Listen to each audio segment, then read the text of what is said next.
Form I-9 is used for verifying the identity and employment authorization of individuals hired for employment in the United States. All U.S. employers must ensure proper completion of Form I-9 for each individual they hire for employment. The form is equipped with drop-down menus and a help feature assigned to each field. We will demonstrate how to use these options later in this video. Let's look at an example of how to complete the form in its entirety.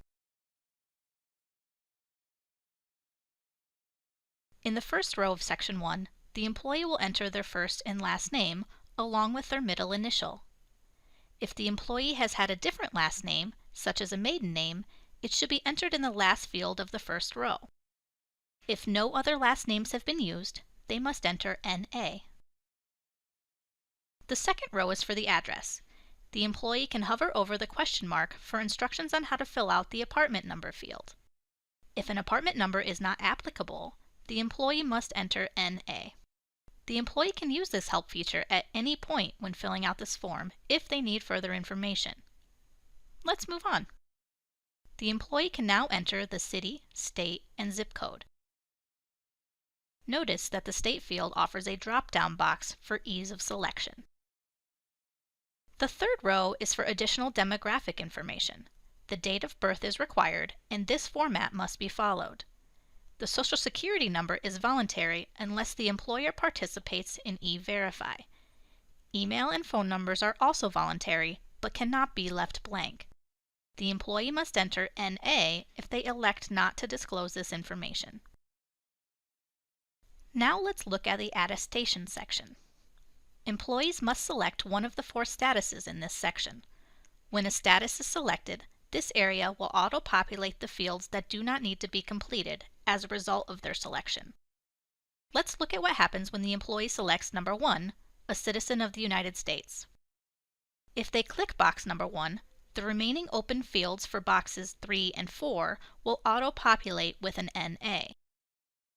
Let's look at another example.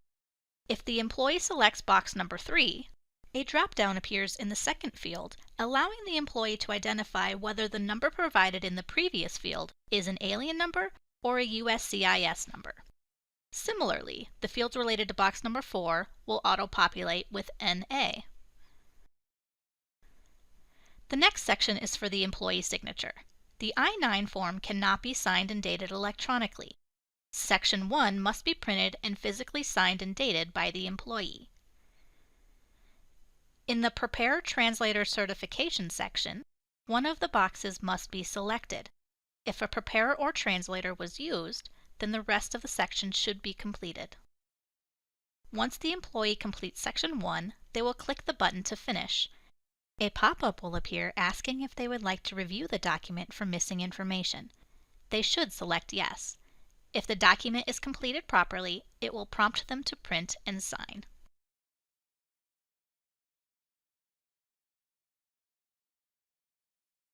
Let's look at Section 2. This section is completed by the employer. If you are completing the form electronically, the employee info from Section 1 will auto-populate. The documents the employee presents to validate their identity and work authorization will determine how Section 2 is completed. It is important to remember that you need to review original documents. Photocopies or scans of documents are not permitted. Let's look at a common example of an employee presenting a driver's license for List B and a Social Security card for List C. All of the columns provide drop-down options for document title. In the second column, select Driver's License. Once an option is selected in List B, notice that all of the fields in List A get auto-populated with NA. Additionally, a drop-down menu appears for issuing authority. Select the state from which the license was issued. For this example, we will use Wisconsin. Next, you will enter the document number and the expiration date. If this field is not applicable, enter NA. The List C column works the same way. Fill out the information from the employee's Social Security card. You may notice that there is a field called Additional Information. It can be used for notations that you may have previously made in the margins. This area can be left blank if not needed. Check out the help icon for more information. Let's move on to the employer's attestation section. Enter the employee's first day of work for pay, following the prescribed format. In the 3 lines below the start date, all of the fields can be filled out electronically, except the signature and date fields.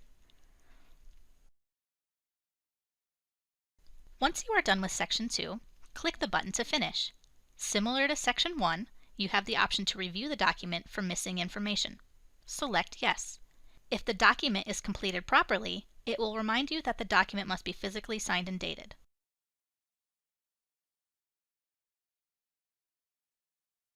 This section only gets completed when former employees are rehired and/or the employment authorization has expired and needs to be updated. Most of this section can be completed electronically, and the drop-downs work similar to other sections. However, like Section 1 and 2, it must be printed to be signed and dated. That completes the review of how to complete the new I-9 form.